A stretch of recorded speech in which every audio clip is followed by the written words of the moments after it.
Bonjour Sabrina. Comment vas-tu, Maxime? Eh ben, écoute, ça va malgré ce contexte difficile. Tout à fait. Alors, bonjour à toutes les personnes qui allaient nous écouter. Eh bien, voilà, moi, je profite de cette période pour lancer ma première interview parole d'entrepreneur. Et pour cette première, eh bien, j'ai eu envie de la partager avec mon ami Maxime Pello, un entrepreneur qui a beaucoup de cœur, voilà, qui a vraiment des choses à nous partager, qui a un parcours riche, atypique. Alors, Maxime, cette période à toi, elle t'emmène à quoi? Alors tout d'abord, je voulais te remercier Sabrina de me permettre, enfin de nous permettre en tout cas de nous présenter et de parler un petit peu de nous. Ça fait un peu plus de 5 ans maintenant qu'on se connaît. On a beaucoup de plaisir déjà à échanger de manière régulière sur nos valeurs, sur ce qu'on sent aussi de l'entrepreneuriat. Donc, bah, je suis très heureux de partager ce moment avec toi et avec vous. Merci, Maxime. Alors, Maxime, dis-moi un peu, comment ça se passe en ce moment? On a eu en plus l'occasion, je dirais, la chance de se voir, c'était Oui, quoi, en bah, janvier? fin janvier. Oui. Donc, c'était vraiment super sympa à Toulon. Alors, depuis, avec ce qui se passe, comment tu vis ça? Quels impacts ça a eu sur ton business? Est-ce que tu as préparé un plan B? Est-ce que tu y penses? Alors, c'est vrai que c'est un peu soudain. En plus, on était reparti, moi, sur une belle croissance. Ce que je te propose, c'est peut-être de me présenter pour savoir un petit peu aussi qui je suis et d'où je viens et pourquoi j'en suis arrivé là. Moi, je viens d'une famille judéo-chrétienne avec beaucoup de principes. Et donc, dans ma jeunesse, j'ai toujours eu du mal à rentrer dans les cases et j'ai eu un parcours chaotique au niveau scolaire. Donc, à l'âge de 17 ans, j'ai quitté, je suis rentré dans la vie active. J'ai travaillé 12 ans comme salarié où j'ai fait mes armes dans des grandes enseignes qui m'a permis à la fois de me former et puis aussi bah, de travailler en équipe, puisque à la fin, j'ai fini comme cadre dirigeant dans un de ces grands groupes. Et puis, je ne m'y retrouvais plus pour les valeurs, pour le côté politique, pour le côté aussi inertie, la difficulté que l'on a d'avancer souvent dans ces gros groupes, parce qu'il y a des strass, de nombreuses strass. Et donc, j'ai décidé d'entreprendre. Alors, j'ai monté un business traditionnel dans l'accessoire de moto parce que c'était ma passion. J'étais aussi compétiteur dans ce domaine. Et puis, bah, de ce business, je l'ai monté et j'en ai fait un très beau business que j'ai eu pendant 15 ans. En parallèle de ça, je m'intéresse depuis longtemps au développement personnel. D'abord à mon développement parce que j'avais des difficultés, j'ai appréhendé certaines difficultés de la vie et j'ai voulu comprendre pourquoi. Donc, depuis 23 ans, je suis en chemin, je suis sur ce chemin de la connaissance de soi, où j'ai d'abord fait un gros travail donc avec une thérapeute, et puis de fil en aiguille, j'ai commencé à me former à différentes techniques qui ont fait qu'en 2009, en parallèle de mon activité moto, j'ai ouvert, ici juste là, un cabinet en tant que thérapeute énergéticien holistique. Voilà, donc j'avais ces deux activités qui me nourrissaient. Je me suis rendu compte aussi fondamentalement que je suis quelqu'un qui aime aider les autres. Donc dans ce métier de thérapeute, c'était possible. Alors que dans la moto, j'étais dans quelque chose de plus matérialiste qui me correspondait de moins en moins. Dans ces deux métiers aussi, il y a une chose qui me faisait souffrir, c'est la solitude en tant qu'entrepreneur. Et donc, et aussi une autre chose, c'est que je me suis rendu compte aussi que en tant que thérapeute, j'allais pas pouvoir récupérer mon niveau de rémunération que j'avais acquis dans ma société avec la moto. Je me suis mis en quête de trouver autre chose qui allait pouvoir justement me donner des nouveaux leviers de croissance. Et puis j'ai découvert ce qu'on appelle le marketing de réseau en 2011 et je me suis associé à un laboratoire américain qui amène des produits donc de bien-être, des compléments alimentaires, des antioxydants, des compléments aussi pour la meilleure gestion de sa silhouette. Et voilà, je me suis mis en quête, en tout cas, de démarrer cette activité. Ça a très, très bien fonctionné. Donc, c'était la troisième activité qui m'a permis, au bout de 4 ans, d'arrêter et de revendre mes affaires dans la moto parce que ça avait de moins en moins de sens. Donc, aujourd'hui, on est en 2020. Je suis à la fois un professionnel du marketing de réseau, je suis aussi thérapeute et je suis aussi coach où j'accompagne des personnes en transition. Donc, pour répondre à ta question, avec ce qui se passe actuellement, oui, bien sûr que là, les cartes vont complètement être redistribuées. Moi, j'ai pris conscience depuis longtemps que le monde va nécessiter de gros changements. En tout cas, on a besoin de changer les mentalités, que chacun prenne conscience et prenne aussi sa part de responsabilité dans sa propre consommation, dans ce qu'il vit au quotidien. Moi, dans mon business, très concrètement, forcément, je ne peux plus recevoir de patients au cabinet. Donc là, je vais avoir un impact direct par rapport à cette activité. Donc, je suis en train de mettre en place, comme nous le faisons là maintenant, par tous les… Aujourd'hui, on a quand même pas mal de systèmes qui nous permettent de travailler à distance. Donc, je suis en train d'essayer de le mettre en place. Maintenant, je me rends compte que beaucoup de personnes ne savent pas, n'ont pas eu l'habitude et que quelque part, toi comme moi, nous sommes un peu des précurseurs aussi dans la façon de travailler et de ce travail à distance. Donc, je suis en réflexion, je suis en train d'avancer avec d'autres partenaires pour essayer de mettre en place de nouvelles stratégies, de nouvelles façons de travailler pour, j'allais même dire, pour pas… moi, ce que je crois, c'est qu'on ne va pas augmenter notre chiffre d'affaires, mais c'est en tout cas de perdre le moins possible de chiffre d'affaires dans les semaines qui vont venir, parce que ça va durer probablement plus longtemps que 15 jours, puisqu'on le voit et on en parlait à l'instant, on se rend compte que les êtres humains que nous sommes là en France ne prennent pas conscience de ce côté confinement qu'on doit avoir. Il y en a encore trop qui vont se promener, qui vont se balader. Et aujourd'hui, plus vite tout le monde aura compris qu'il est nécessaire de rester chez soi et de sortir que pour des choses vitales, aller se nourrir, aller chez le médecin ou autre, plus vite on aura enrayé cette pandémie et on pourra reprendre des activités normales. Alors concrètement, moi j'ai déjà mis des choses en place. C'est que j'ai contacté mes voisins. Qu'est-ce que tu as mis en place concrètement? C'est quoi finalement ton plan B justement dans cet objectif que tu as aujourd'hui, c'est de perdre le moins de chiffre d'affaires. Après, je rebondirai sur tout ce que tu me dis. Voilà, par rapport à ça, peut-être aussi pour amener aussi dans ce que tu as à faire aussi des nouvelles ouvertures. C'est quoi ton plan B, Maxime? Comment tu vas faire? Voilà. Alors, comment tu vas utiliser ces nouveaux outils? Voilà.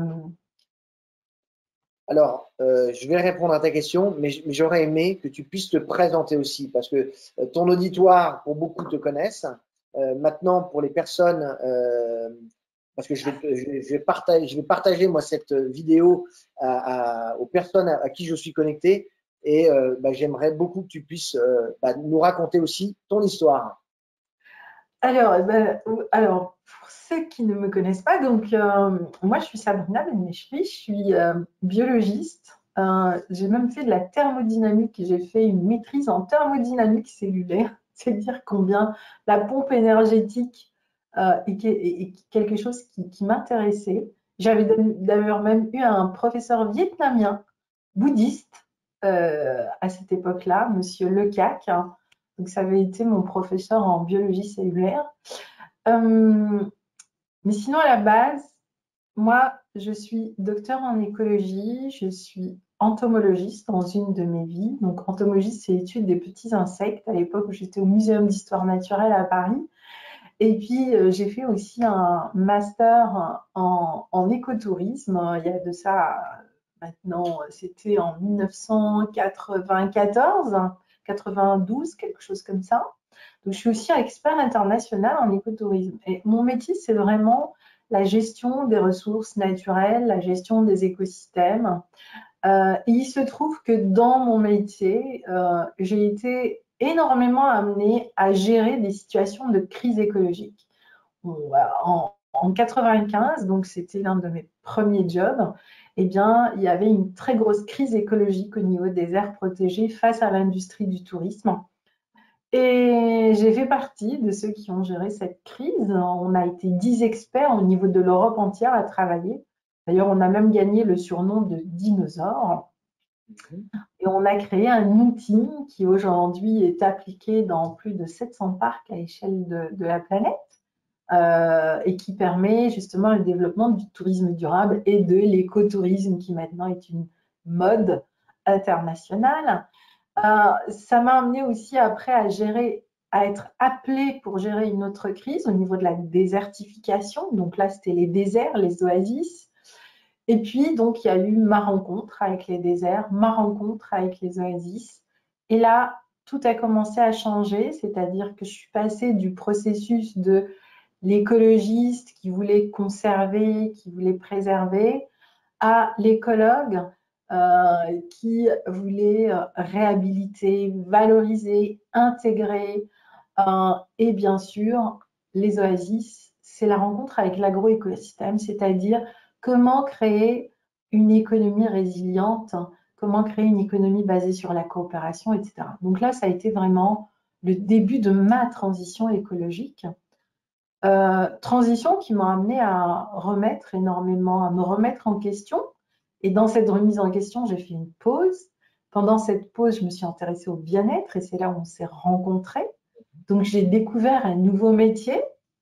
J'ai surtout découvert une façon de travailler par le web. D'accord? Moi, mon passage dans le marketing de réseau, puisque j'ai eu un passage là-dedans, m'a permis de prendre soin de moi à une période où j'en avais énormément besoin, en utilisant des produits qui étaient bons pour nous et bons pour la planète, hein, clairement. Et après, de découvrir que je pouvais avoir mon business sur le web. Et à partir de là, autre chose s'est mis en place. Et je pense qu'à ce moment-là que j'ai entamé en réalité la mise en place de mon plan B. Rester chez moi, arrêter de voyager, transmettre ma passion de l'écologie, de l'entrepreneuriat au plus grand nombre. Voilà, en y impliquant tous les ingrédients de mon parcours. Et aujourd'hui, c'est vraiment un peu ça ce que je vis, c'est-à-dire que moi, j'ai pris l'habitude depuis maintenant 3 ans d'être tous les jours chez moi, de travailler depuis chez moi, de m'organiser à mon rythme, de passer mes journées, voilà, de passer mes journées face à mon ordinateur avec mes clients à distance. Je fais énormément de choses à distance. Voilà, je garde mon temps essentiellement pour des projets en écologie, etc. Mais j'ai beaucoup ralenti depuis 3 ans parce que en même temps, c'était aussi un peu ce que j'entendais. Ralenti. Il n'y a plus besoin d'en faire autant. C'est peut-être en faire mieux, en faire autrement. Mais c'est pas simple de trouver justement cette mesure, en faire mieux, en faire autrement. Donc voilà, et puis j'ai gardé contact avec des personnes où je sentais qu'il y avait une graine différente, et tu fais partie de ces personnes où j'ai toujours senti qu'en toi, il y avait autre chose. Et je me dis, maintenant, c'est peut-être ton tour, Maxime, de trouver ce autrement, mieux, ailleurs. Donc, je suis optimiste. Merci beaucoup. Ça me fait écho le fait que tu dises, j'ai senti il y a 3 ans qu'il fallait que je ralentisse. Moi, c'est aussi mon parcours de vie. Comme je te l'ai dit, moi, j'ai toujours été un compétiteur. On m'a toujours mis aussi dans cette situation-là et j'ai aimé l'adrénaline. J'ai pris beaucoup de risques dans ma vie, des risques dans le sport notamment. J'ai eu des accidents très graves où j'en suis ressorti. Et c'est vrai que depuis plusieurs années, je me rends compte aussi qu'il est important que je ralentisse. Et plus je ralentis, plus je me sens bien, plus je me sens aussi aligné, plus je me sens aussi être dans l'instant présent. C'est aussi tout un travail pour moi d'être dans l'instant présent et pas être dans l'instant d'après. Donc, ce qui se passe en ce moment nous oblige, en tout cas, pour certains, ça les oblige de façon à ralentir. Nous, on était déjà dans ce processus. Et pour répondre à ta question, du coup, en plan B, ce que je sens, moi, fondamentalement aussi, déjà depuis le mois d'août l'année dernière, c'est que nous devons en tout cas être beaucoup plus proches de la nature, beaucoup plus à l'écoute de la nature. Parce que moi, je me rends compte, ne serait-ce que d'aller toucher un arbre, d'aller se connecter à la végétation en ce moment qui est en train de s'éveiller, de voir les petits oiseaux. Alors, probablement même dans mon entourage, il y en a qui ont l'habitude de voir un Maxime plutôt autour de la mécanique, mais oui, il y a eu du changement qui m'a permis quelque part aussi de m'assagir et de me sentir mieux aussi au quotidien et de pouvoir profiter de ces moments-là. Donc mon plan B, moi j'ai pas encore de plan B bien défini, mais ce que je comprends, c'est que je dois continuer à aller vers du travail à distance, comme je le fais déjà depuis quelques années. Donc ça c'est une chose évidente. D'aller plus vers la nature, donc peut-être que ça nécessitera un déménagement à un moment, en tout cas d'aller plus au contact de cette nature qui me donne autant d'énergie, et puis d'aller aussi vers, moi je crois, je fais attention à ce mot-là mais d'aller, en tout cas de créer des communautés, ce qu'on fait déjà nous dans notre travail, où on va pouvoir s'entraider, où on va pouvoir faire des choses qui nous permettent d'aller plus vers l'autre que de rester de façon individuelle. Je m'explique, par exemple, là, depuis que ça a démarré, une première action qu'on a mise en place avec mon épouse Valérie, c'est qu'on est allé voir quelques voisins plutôt âgés. On leur a dit, voilà, ça va être compliqué pour vous de sortir. Nous, on se propose de faire des courses. Donc, ce matin, Valérie est allée faire des courses pour plusieurs personnes, pour leur éviter d'abord de se fatiguer, de se mettre au contact du virus. Et donc ça, c'est des choses concrètes. Mais aussi une autre chose auquel on ne pense pas, c'est que moi, dans ma rue, on est plusieurs à avoir un jardin. On est plusieurs, peut-être, je suis sûr qu'on est tous à avoir une tondeuse dont on ne se sert pas une partie de l'année et dont on se sert une fois de temps en temps. Est-ce que l'avenir, ce ne serait pas d'avoir quelque chose en commun? On est tous à avoir des lave-vaisselle, des machines à laver le linge.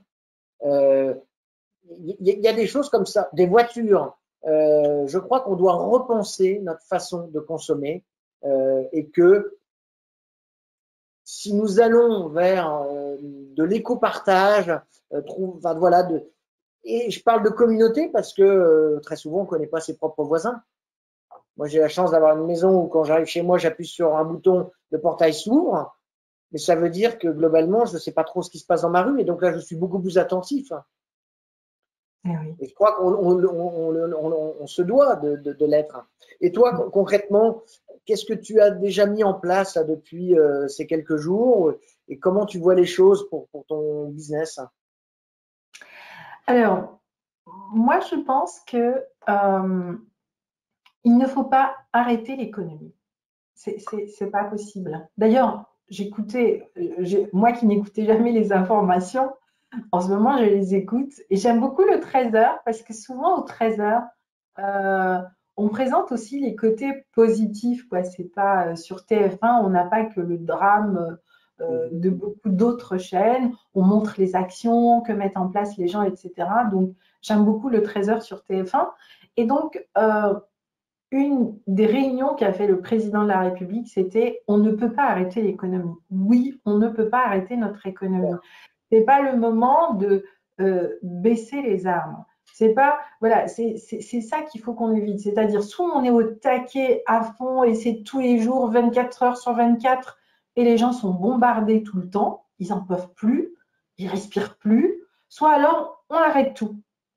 Mhm. Non, entre la vie et la mort, il y a l'existence. Et je pense que revenons aux choses équilibrées, revenons à une forme d'harmonie, revenons à une économie, ce que j'appellerais une économie résiliente.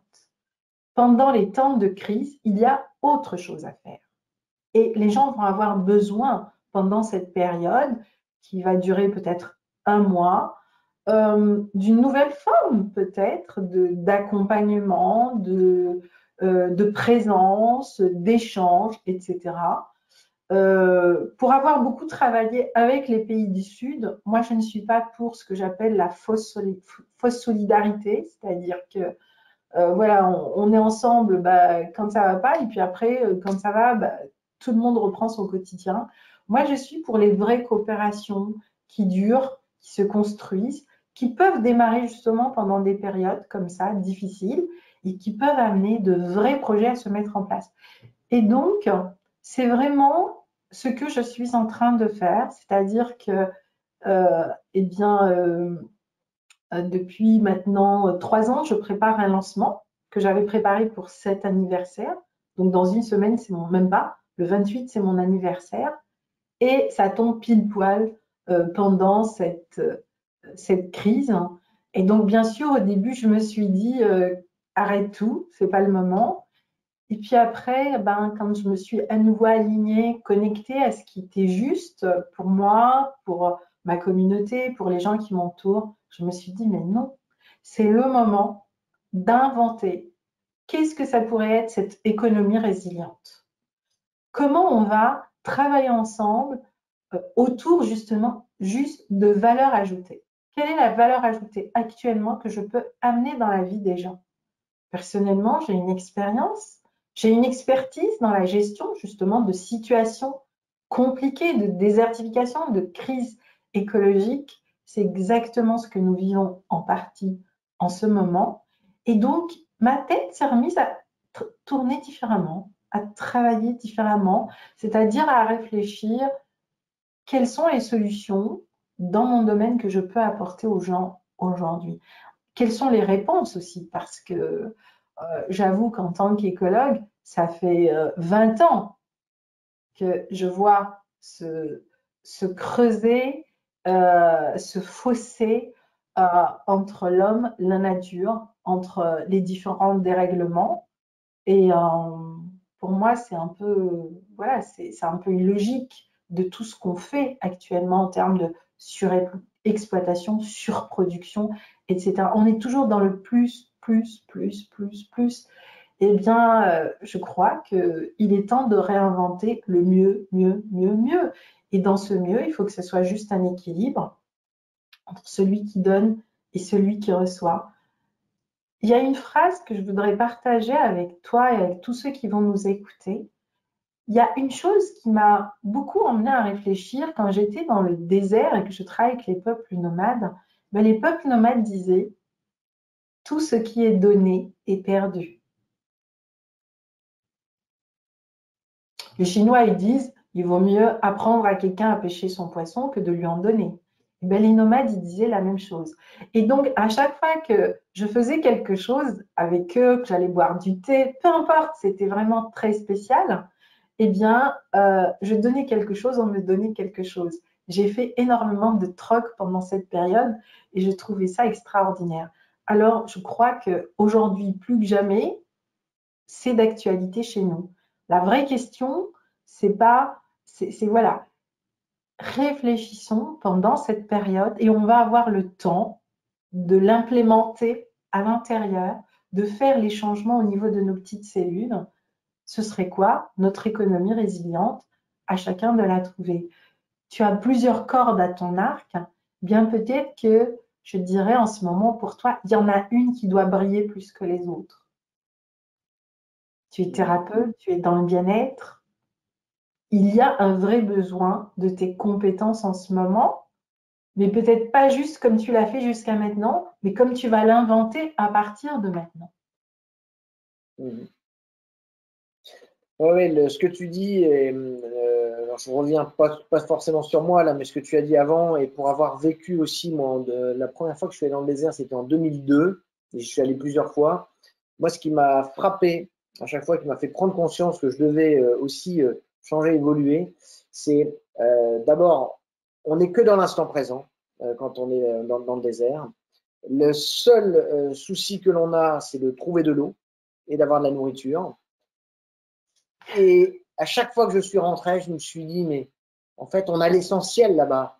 Et ces partages avec les Touaregs, avec la population autochtone, c'est tellement riche, c'est s'asseoir, boire un thé autour d'un feu, faire un peu de musique, taper sur deux gamelles pour faire comme un tam-tam. Et, et, et depuis cette première expérience, je le vois, je viens de quelque chose de très matérialiste et j'essaie tout doucement de m'alléger en tout cas. Et ça va aussi avec ce que tu es en train de dire sur cette résilience, parce qu'on peut être formaté aussi à un moment donné. Et aussi ce que tu as dit, par exemple, moi je pense que j'ai été formaté pour qu'en période de crise, on puisse être éventuellement soudé quand ça va pas en fait. Moi, ma famille, tout le monde est là. Par contre, quand tout va bien, il y a globalement plus personne. Et c'est ça qui doit être différent aujourd'hui, c'est qu'on doit les uns et les autres trouver des manières durables d'être dans ce partage, d'être dans la contribution et de pouvoir être dans ces échanges. Voilà, comme tu viens de le dire. Et alors, si on revenait à ton plan B, Maxime, finalement, après cette discussion, ce serait quoi ton plan B? Quelles sont les pépites? Je sais que tu es un entrepreneur, mais tu n'es pas qu'un entrepreneur. Aujourd'hui, tu es un vrai leader dans ton domaine, dans tes compétences. Tu as toute une équipe qui te suit, qui t'écoute. Allez, si tu devais t'adresser à eux, tu leur dirais quoi? Ils ont besoin de toi, en fait. Ils ont besoin de moi. Et alors là, tu me poses une question, mais c'est ça, c'est aujourd'hui, continuons de nous rassembler, continuons moi, j'adore aussi tout ce que je fais depuis plusieurs années parce qu'on est dans le collaboratif. Moi, c'est quelque chose que je connaissais pas du tout. Moi, dans les métiers que je faisais avant, on était dans la compétition, on était surtout, faut rien dire aux concurrents. Et donc, moi je leur dirais, continuons à aller dans ce collectif, dans ce collaboratif, avec toute la bienveillance, alors qu'il peut être un mot un peu galvaudé, mais aujourd'hui, moi, c'est quelque chose que j'emploie souvent. Ensemble, nous sommes plus forts. À la fois là pendant cette crise, mais en dehors de cette crise. Et c'est vraiment une phrase que je répète régulièrement. Et j'en ai pris conscience et c'est une de mes bases à l'intérieur parce que j'ai souvent fait les choses moi de façon individuelle. Et ces dernières années, les accidents, les parcours de vie m'ont montré qu'il était nécessaire, en tout cas qu'on était plus forts ensemble. Voilà. Donc le plan B va aller en tout cas dans cette direction-là. Et il y a vraiment un angle que j'ai, je ne sais pas encore comment ça va se concrétiser, se formaliser, mais c'est autour de la nature. Moi, j'ai un rêve, peut-être, tu vois, c'est d'avoir un bois, d'avoir une maison en bois. D'ailleurs, elle est sur mon vision board, mon tableau des rêves. Donc, je rêve plus d'une maison comme ça, avec un certain confort quand même, que d'une magnifique maison avec piscine, je ne sais pas où. Je te comprends. C'est aussi, je pense, une des prochaines étapes. Voilà, donc là, je me pose. J'ai enfin trouvé un endroit où j'ai envie de me poser durablement et de rester. Et oui, ma prochaine étape, ça va être de trouver mon terrain et construire ma maison totalement écologique, totalement autonome aussi. Voilà, et résiliente avec mon jardin en agro-écosystème et vraiment avoir à nouveau les mains dans la terre Oui, je vais clairement vers ça. Mais en même temps, moi, j'aime beaucoup être entourée de nature. Donc là, je vis dans un parc national parce que tous les jours, je vais fouiner comme un petit animal pour voir, et ben, là, qu'est-ce qui se passe? Et puis là, est-ce que ça évolue? Et puis là, est-ce que ça stagne? Et ça me permet au fait de comprendre, de dialoguer avec Dame Nature et de voir où elle en est, quelles sont les nouvelles stratégies qu'elle met en place. Et quand on apprend à observer la nature, ben déjà on apprend à s'observer d'une part, et on commence à entendre les signes quand ça ne va pas, tu vois. Un truc tout simple, depuis cette année, on a énormément de méduses, donc ici dans le Var, alors qu'on est dans un parc national, hein, donc Port-Cros. En janvier, donc lors d'un stage avec l'eau sur Porquerolles, mais il y en Ouais. avait tard, tu vois, c'était en plein hiver. Et donc, bah, évidemment, moi, ça m'interpelle parce que ça me dit trois choses. Ça me dit que, un, ben, les courants sont chauds, la mer est chaude. Donc, voilà. Deux, eh bien, les prédateurs, parce que quand on a une surpopulation d'insectes, peu importe, en tout cas d'un organisme, c'est que la chaîne alimentaire est rompue. Et en effet, en ce moment, ben, on assiste à des effondrements halieutiques, donc voilà, beaucoup moins de poissons, et puis surtout beaucoup plus du tout de tortues de mer. Et les méduses sont le repas des tortues de mer, donc elles polluent. Mm. Et tout ça, ce sont des indicateurs qui, au quotidien, nous disent, bon, il y a des choses qui vont pas et qui vont de moins en moins bien, tu vois. Donc, voilà, c'est aussi apprendre chacun à garder ce lien, à comprendre qu'est-ce qui se passe dans son jardin, justement, peut-être à tailler sa haie différemment, parce que les haies, bah, c'est source énormément de biodiversité, et particulièrement, par exemple, pour les abeilles, qui sont aujourd'hui profondément en danger, voire dans certains endroits en voie de disparition. Voilà, donc je pense qu'aujourd'hui, chacun, même dans son petit coin, dans son petit jardin, avec son pot de fleurs, etc., peut créer un peu de nature. Et du coup, ben, ça va permettre de faire rentrer aussi la nature là-dedans, Mm, mm, mm. tu Ouais, vois. ouais, Tu me parlais tout de à la fait. tondeuse, Mm.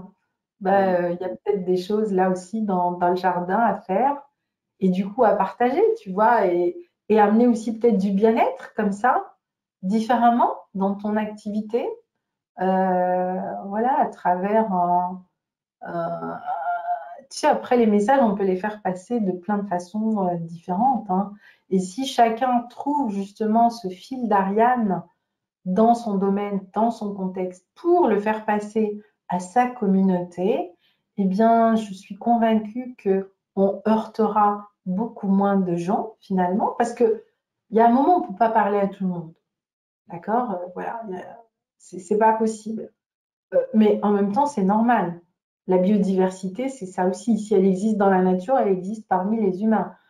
En revanche, on peut échanger et travailler avec des personnes qui sont justement des leaders, chacun dans leur domaine, qui, eux, vont se réapproprier la démarche et après trouver leur fil conducteur pour toucher leur communauté. Et en tout cas, moi, c'est comme ça que je vois les choses et s'aimer, tu vois.